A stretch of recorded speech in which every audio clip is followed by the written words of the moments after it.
Sunod-sunod yung mga comments na nababasa ko dun sa YouTube channel natin na mga nagtatanong, Sir Ferg, sa pananaw mo po ba sa ngayon?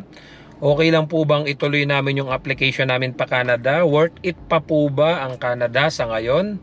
Well, kung ako po tatanungin ninyo, kasi ever since alam naman po yan ng matatagal na nating subscribers na lagi kong sinasabi na kung maayos na po ang buhay ninyo sa Pilipinas or kung nasan man kayo kasama ang inyong pamilya, I suggest na dyan na lang po kayo.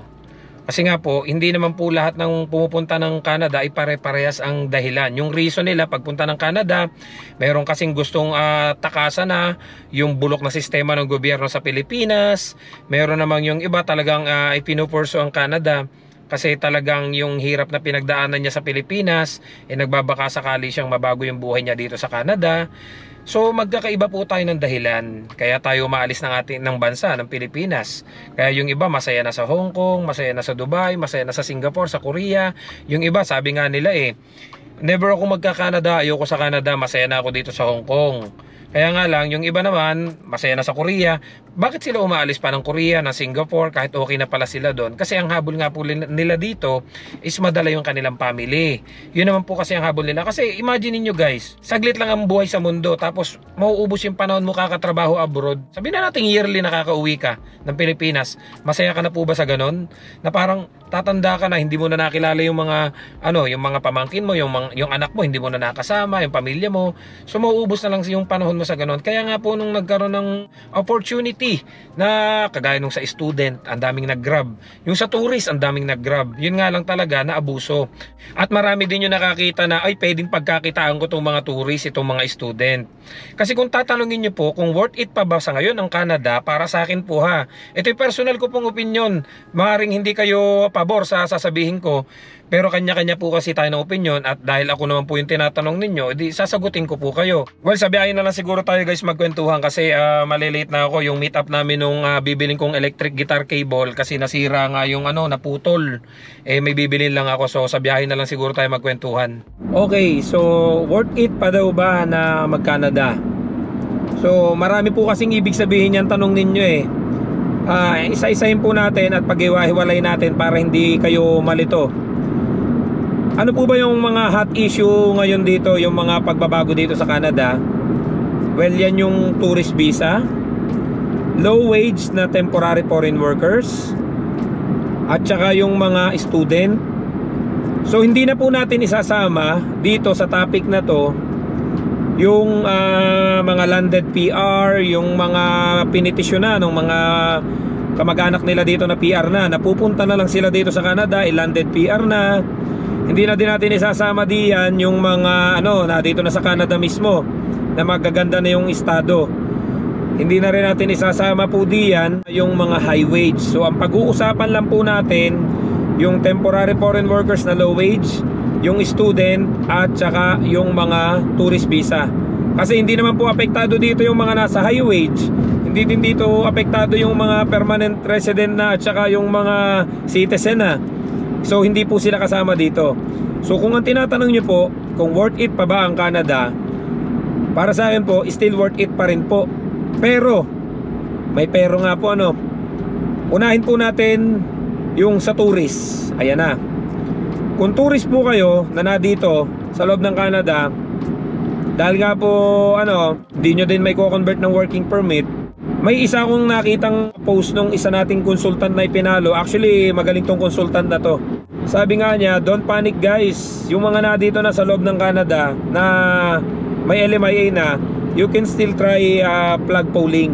And then back to old days, huwag kayo masyado magpanic. Back to old days, ibig niya sabihin kung kagaya dati na nung hindi pa naman inilalabas tong public policy to na tourist into working permit, before naman may mga ganyan ang pangyayari na nagbisita si kamag-anak dito, nag-tourist, and then nakahanap ng employer na may LMIA. So uuwi ka ng Pilipinas para dun magantay ng working permit mo pag na-process na.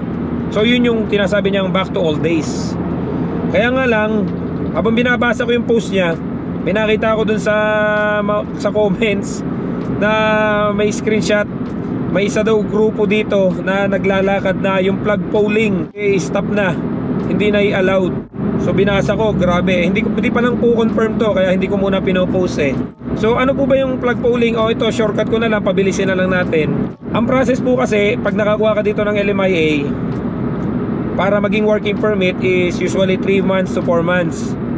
So para kung gusto mo, nagmamadali ka at makuha mo na kagad on the same day yung working permit mo, magpa-plug polling ka. So pupunta ka sa border, sa US border. Instead na umuwi ka ng Pilipinas, parang yun na yung pinakang exit mo. Pupunta ka sa US border, parang yun na yung pinakang exit mo. And then i-interviewin ka. Sabi nga nung iba, hindi interview lang basta eh, interrogate daw eh.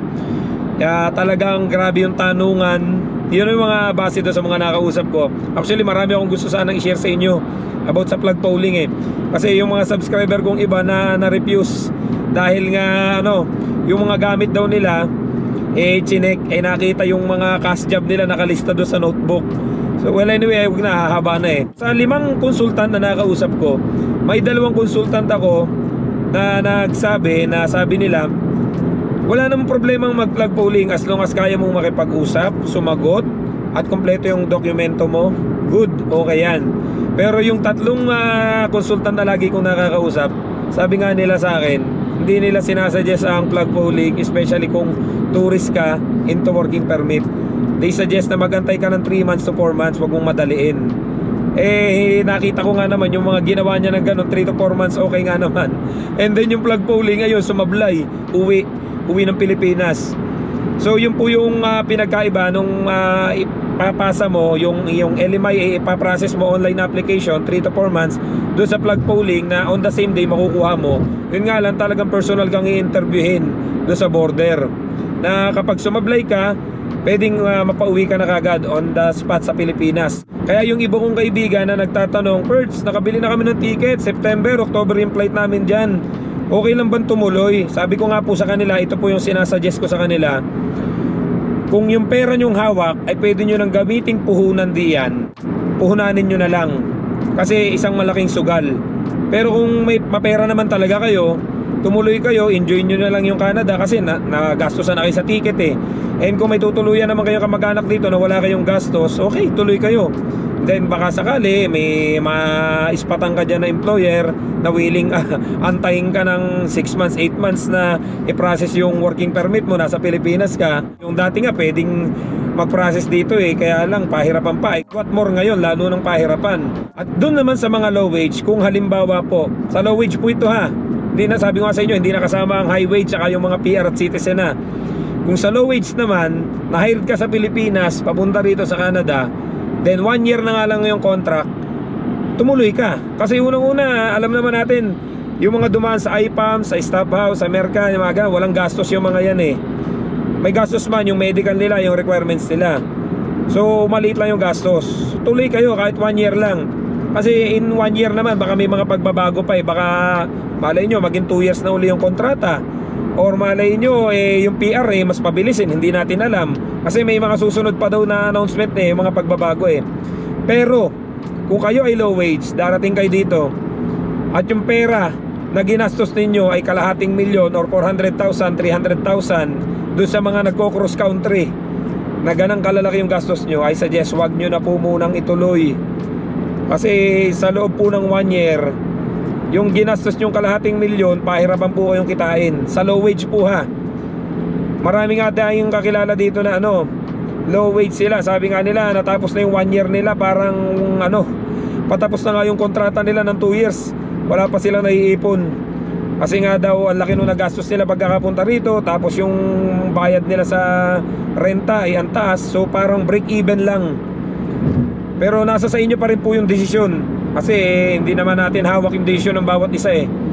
And then doon sa mga kaibigan kong student, ito na. Sa harap nga po ng posibilidad na mapadeport mula sa Canada, yung mahigit 70,000 na mga international graduates. At kabilang po dyan ang pagtatakda ng limitasyon sa pagkakaloob ng study permit Nanganganib din po na mapadeport yung mga international student nakagraduate na kapag natapos po yung validity ng kanilang work permit. Nakikita ko na yung mga nagkalat na videos na yung mga student nga daw after makagraduate ay pauwi na ng Pilipinas.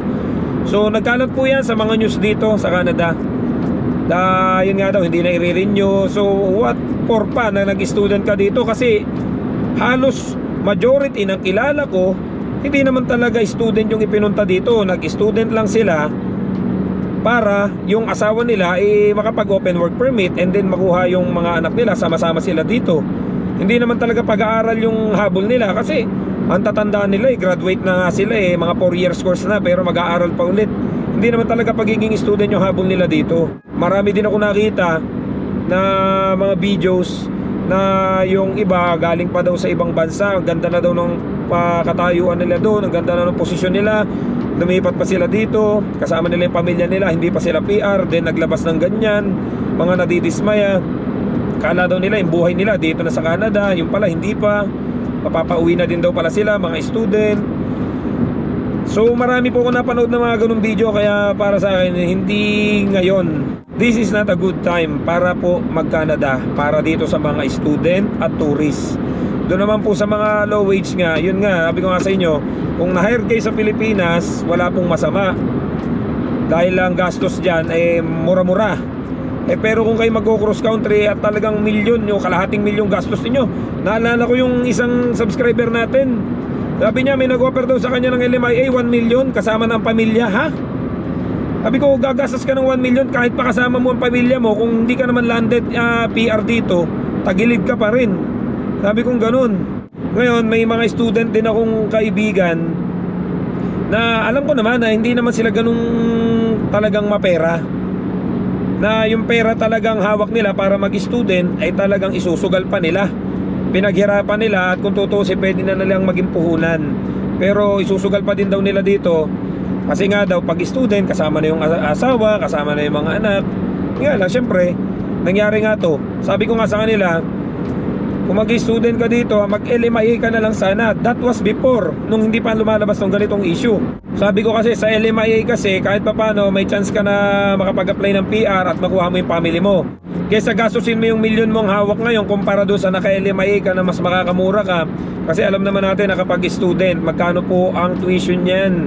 Hindi po biro. Tapos yung oras ng trabaho hindi naman talaga totally full time na kagaya ng mga naka-LMIA.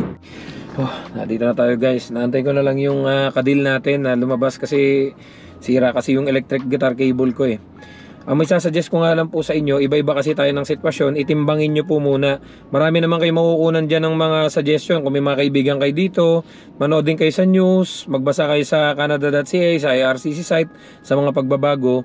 Hindi po kasi biro ngayon yung mga pinagdadaanan ng mga nadito na mismo. Sa mga temporary foreign workers, yung mga natatakot na hindi na sila ma-renew, or pinaka-worse ay lumipat sila na ibang province para maghanap ng LMIA, para mag-stay pa rin yung status nila dito sa Canada. At sa mga student na nangangamba na mapauwi na sila, at sa mga tourist talagang totally stop na po talaga. So pag-isipan nyo muna guys. So yun lang yung masasuggest ko sa inyo. Don't forget to subscribe, like, and share this video para kahit paano may idea yung mga nangangarap makarating dito sa Canada. See you guys sa next vlog. I love you all. God bless. Bye bye.